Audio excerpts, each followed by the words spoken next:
Okay, this is the Grandpa for Grandpa's World today, and today we're going to talk about Joan. It's going to be part one of Joan because it's too long of a story for me. So, Joan and the aliens that followed her. I found this story when I was looking through a site called the Black Vault. Excuse me. What caught my eye is a comparison to the Amityville horror story. The people that went through this left their house. It was terrifying to them. This story is 11 pages long.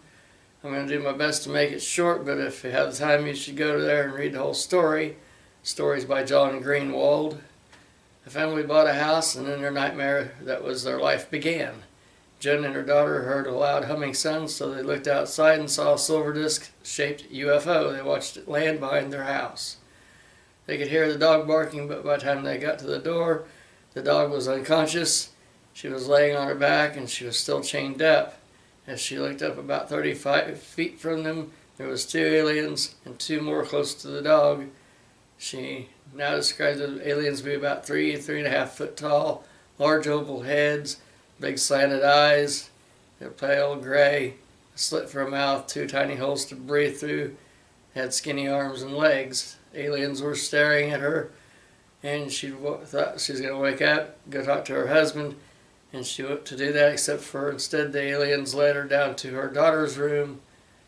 Having wakened her daughter, they sat there in the dining room. All of them just stared at each other. Her daughter went back to bed, and the alien told Joan to open the back door.